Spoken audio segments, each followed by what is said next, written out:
Dear Heavenly Father, just give you thanks for Peter. We thank you that he can come here today and open up your word and share the stories of the gospel. This week before Easter, a very important week in our calendar. We just pray that the words he speaks brings light to the truth of your gospel. Pray this in your name. Amen. Thank you. Is someone trying to get in there? Or that's just the wind? That's just I thought it was the wind. they're only allowed to come in the front. No, that's what I figured. Thank you very much, Jamie. So good afternoon, everybody. It's a great pleasure to come and share something of myself with you all here today. It's also been a great blessing to have Jamie come out to the school, actually. Our Year 10 students do a course on ethics every year, and I get Jamie to come along and speak about the business. He's been very modest about it, but he was treated like royalty when he came out to the school last time and gave a presentation, and all of a sudden a bloke came and asked for a selfie, and that opened the floodgates, and most of Year 10 wanted a photo with him after the presentation, so I had to almost pull him away from the crowd, the admiring crowd, so to say. So it's been a great blessing to have Jamie come to the school. And this is a wonderful occasion as well, a wonderful opportunity, a wonderful group to belong to, G4C. You'll accept my apologies, I'd normally hang around for open mat afterwards, but I've got to take my son to the MCG because he's playing in the halftime Auskick game today, so we've got to make a quick getaway afterwards, but that's just... could be on Channel 7, we'll see if they're kind with the camera. So you excuse me for that, but again, it's great to be able to share a few words with you today. I thought I'd speak today about the phrase turning points, because everyone who comes here up to this punching bag and sits down here has a different take, I suppose, on their testimonials. And I thought I'd speak about key turning points in my particular Christian walk. I do so because perhaps unlike other people who came to faith later on in life, I had the great blessing of a Christian home and two wonderful Christian parents as well. In saying that, I think that the biggest challenge for people who grow up in that environment, and some of you have, with growing up in a Christian family, the big challenge is what I call taking off your L plates, because it's easy to think that you're a Christian because your parents were Christians. And I use that phrase, taking off your L plates, as being an important stage. And so I wanted to talk about a few key turning points in my life for taking off my L plates. So I've written down some bullet points in my diary, and I'll just essentially read through those bullet points and talk about them. And I've got two verses from the scriptures to share as well. Firstly, I can recall at the age of 8, my mum read for me a popular Christian book at the time called Treasures of the Snow. And in the book, it's a story about a young, I think, Swiss family, and one of the boys does something very wrong and has to ask for forgiveness. And I remember my mum saying, "Peter, do you want to ask Jesus into your life?" I think I was about 8 years old, and I said, "Sure." And so I did. And I'm not sure if anything changed at that point, but I do recall doing that in Year 8, when I was 8 years old, rather. I can then recall being in Year 9 and being at a youth camp and saying in front of my friends that Jesus was my best friend. And I don't know if it meant much, but I do recall being willing to say that. So I suppose I'm trying to say that I was conscious of something was happening at that time in my early teenage years. Another then turning point happened when I was in Year 11. And at the church I was at, there was unfortunately a big falling out, an argument between the youth minister, who was very popular, and he was your classic 1980s youth minister. His name was Rick, and he had long hair down halfway down his back and wore ripped clothing. And he was much loved by the youth group. And there was some falling out between him and the church council, and he left the church, and quite literally overnight, about 100 young people left the church, leaving about 5. And I was one of them. And I have no idea why I stayed, because I was so miserable and I wasn't enjoying the church at the time, and I spoke to a few people and they recommended I should find somewhere else.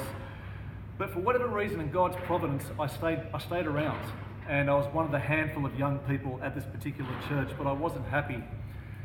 Anyway, the next turning point is that the new youth minister, a man called Paul, who's now a minister in Canberra, he came to the church and he asked me to help him do some Bible studies with a young man called Brad, who wasn't a Christian but trying to find his way. And so I went to the new youth minister's house, and I was sitting in a lounge room with him, and the youth minister said to Brad, if you died tonight and you stood in front of God and God said, Brad, why should I let you into heaven? What would you say to him? And Brad thought about it. And as he was thinking about it, I was thinking about the same question in my head. What would I say? And I thought, well, I'd probably say to God, you know what, God? All the youth left, but I'm still here. That's pretty good. And I've started playing piano in the church band. I come to youth group every Friday night with this new youth minister. So I think I'm doing pretty good things. And then Brad, this new boy, said to the youth minister, I suppose I could just say because I believe in Jesus, I trust in his forgiveness. And the youth minister, this new one, Paul, said, that's right, Brad. But you know, there are some people who think that they get to heaven because they do good things, like they come to church every Sunday and they play music in the band and things like that. And I thought, oh my goodness, I've got a big problem here. That here I am supposedly as a Christian and I didn't understand salvation myself. So that was a key turning point for me. Anyway, things stagnated still for the next few years. And then I finished year 12 in 1993. Goodness, that makes me sound old. And I went to University of Wollongong to start sport and health education, which was my first degree. Anyway, I deliberately avoided any Christians at university. Again, I have no idea why, but I just avoided them. But my mother intervened in my life once again, and she started pressing me and saying, look, there's a few Christian groups at university. Have you joined those yet? And I said, oh, not yet. And then she pressed me again. Anyway, I ended up doing something I'm still ashamed of. I actually lied to my mum openly. And she said, have you joined a group? I said, I have. I've joined a group that meets on Wednesday lunchtimes. And she said, what do you do? And I said, oh, we kind of sit around a table and talk about God and things like that. Just lying through my teeth. And I was so ashamed afterwards, but that's what I did. And unbeknownst to me, my mum actually took the liberty of ringing the chaplain of the University of Wollongong. And she said, I've got this boy who needs direction and guidance, some sob story, I assume. And the chaplain of the university was a lovely bloke called Stephen Edwards. He's now the chaplain of the King's School in Parramatta, actually in Sydney. Anyway, Steve arranged for another young man, a bloke called Michael, who was doing PE and health like me in my grade, to kind of befriend me. And he brought me along to a Christian youth group called ECU, the Evangelical Christian Union. And Michael befriended me, he brought me along. And then in my second year of being part of this Christian group, I went to a conference. And again, I didn't want to go, but my mum paid the money and said, yes, you should go to the conference. And so I went to the conference. And this was my next key turning point. There was a very famous speaker at this conference, a man called Philip Jensen, who's done a lot of youth ministry in Sydney especially. And Philip gave 5 talks, and out of all the talks he gave, one thing just hit me and stayed with me, still to this day. And Philip said this, he said, if you want to be a Christian, if you call yourself a Christian, you have to be different. You have to be different. And I just had this overwhelming wave of guilt because I realised that I wasn't very different to my friends at university. The students who did PE and health were notorious for their social life, I'll just say it like that. And I was really no different to them. I wasn't engaged in what they were doing in terms of, I suppose, a lot of promiscuous behaviour or getting drunk. I wasn't doing that, but at the time, I can recall having a very dirty mind and a very dirty mouth, and swearing a lot and joining in bawdy jokes and such. And I had this overwhelming sense of guilt. And the verse which Philip shared, and I even found my original notes from that conference as well, actually, from 20 years ago, and I've even kept them. And I actually wrote down this. I wrote down, it's good to be accepted in the world, but we have to be different in order to win lives for Jesus. And the verse that was quoted was Ephesians 4:22, in which the Apostle Paul says this: you were taught with regard to your former way of life to put off your old self, which is being corrupted by its deceitful desires, and to be made new in the attitude of your minds, to put off the old self and to be made new. And that just hit me. And so I got back to university after the conference, and I felt different for some reason. And of course now I realised it was a work of God's Spirit, but I just felt different. And all of a sudden, that was the first time in my life I started actively thinking about living a life that would be honouring Jesus and trying to be different to the world around me. And so that's what I did. And I was surrounded at university by a wonderful team of young adults and people who were working at the university. And people took an interest in me. And they would meet up with me one-on-one. They would read the Bible with me, nothing profound. They would just talk about the Bible. They would pray for me. They helped me get into Bible study groups. And what God was doing was kind of chipping away at me and using some wonderful, more mature Christians than me to help steer me on the right path. And so that was a very key turning point for me at university. When I finished university, for 4 years, I felt as if I wanted to do more ministry.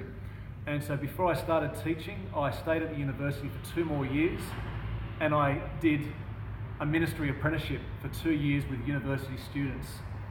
And that was a really, again, exciting time, a real maturing time when I was trying to lead other people to faith in Jesus. The most bittersweet moment of those 2 years, do you remember that man Michael I mentioned who befriended me my first year? Michael left after first year of university. He befriended me, I was friends with him for 6 months, and then he left the course. I think he found it too hard, wanted to come back. By sheer coincidence, I ran into Michael in my first year of ministry after my course. He was sitting by himself, looking dishevelled, and I recognised him. I started talking to him. Anyway, he had left the university and come back to Wollongong to try and start the course afresh. But sadly, he had totally walked away from church and from the Christian walk. And as I spoke to him about what he had done for me and wanted to try and encourage him, he just started to weep in front of me, And he kept saying, "Pete, I've done too much wrong. You don't understand. It's too late for that. I was saying, Michael, it's not too late. Today is the day of salvation. Jesus is the same yesterday as today. Today's not too late." And I said to him, "Mike, would you like to catch up later on this week?" And he said, "Oh, no, it's okay, mate." And he walked away. I never saw him again. And I thought, how sad and how poignant that 4 years earlier, Michael was the one who found me and brought me into the Christian group. And now 4 years afterwards, here I am trying to bring him back into the Christian group. It was a very strange moment in that regard, but there's a happy ending to that story. I'll tell you at the end. Anyway, I did my 2 years of ministry, and then after that I got a job teaching sport and health and biblical studies at a local Anglican school. Matter of fact, the same school that I went to as a student, and I ended up teaching PE and health with my old PE teacher as well. And for the first 6 months, I found it so hard to call him by his first name, George, because I kept saying, Mr. Shooter, because he was my teacher at school. But that was 7 wonderful years as well, teaching at the school. And during that time, I just had the conviction that at some point I should go to theological college and do some study of the scriptures. And I started feeling a conviction that I'd like to get back into the school system, but in a full-time capacity, teaching the Bible and doing chaplaincy or so. And so in 2007, I came down to Ridley College, where Brian went, where Jamie's at the moment, and I did 4 years of theological college there.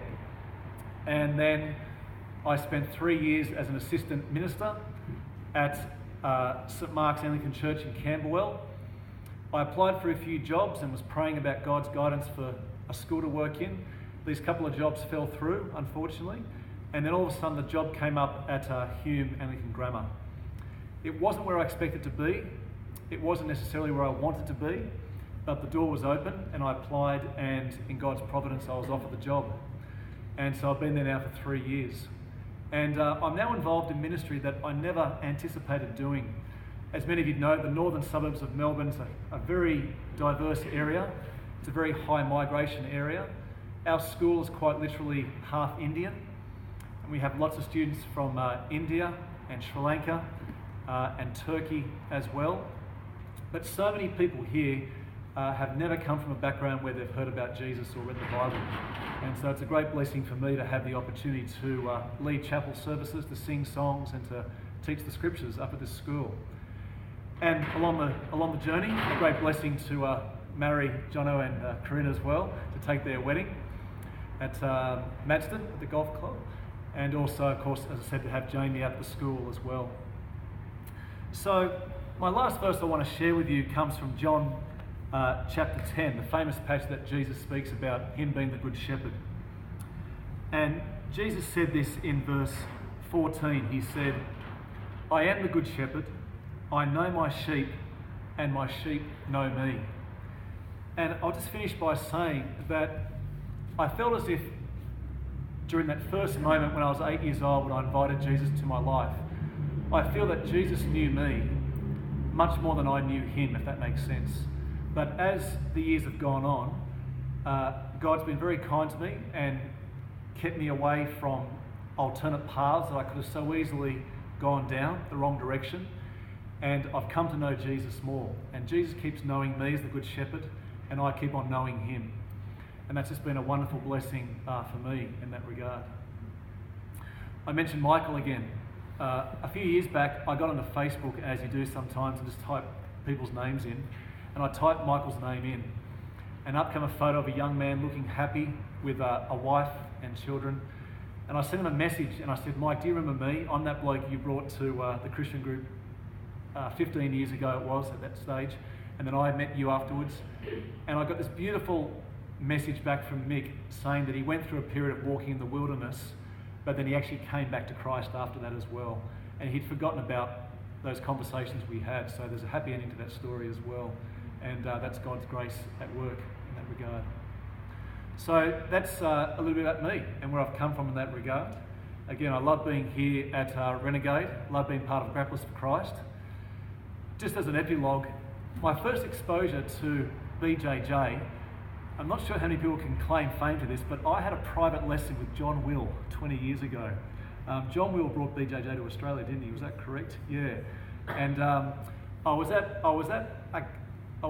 a self-defense club in southwest Sydney doing Muay Thai kickboxing and Zendo Kai self-defense. And the coach said one Wednesday night, "By the way, guys, this Saturday, come to the club. We've got a bloke called John Will coming. He's going to show something different, some wrestling." And he encouraged all these blokes from the club to come along on the Saturday.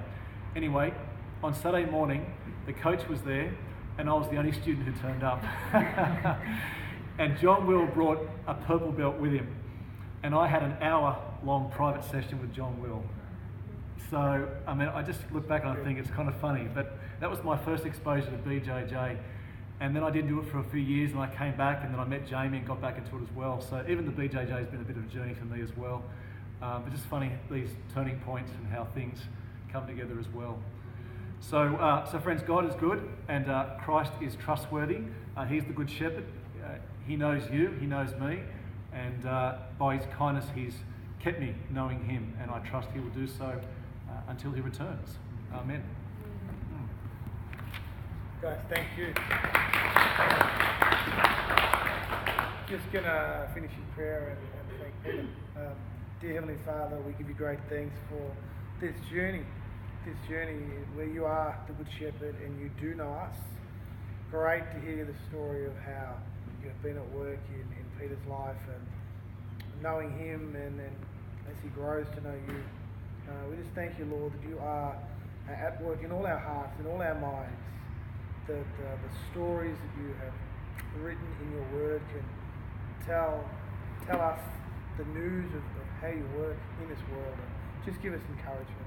So we thank you for your word. We thank you for your blessings. We thank Peter today for coming here and just opening up and sharing his story. We give you great thanks for the work you do at Renegade, the work you do at Grapplers for Christ Australia, the work you do in Australian Elite Team, the work you do in the grappling community across Australia and this corner of the globe. We give you thanks above all for your completed works on the cross, that you do have on offer that relationship, that you entered into human history and went to that cross. And as we stand a week before Easter, we just pause a moment and give great thanks for the sacrifice you made. It is in your name that we say thank you, Lord. It's in your name that we can turn and pursue you, Lord. In the name of Christ. Amen. Amen.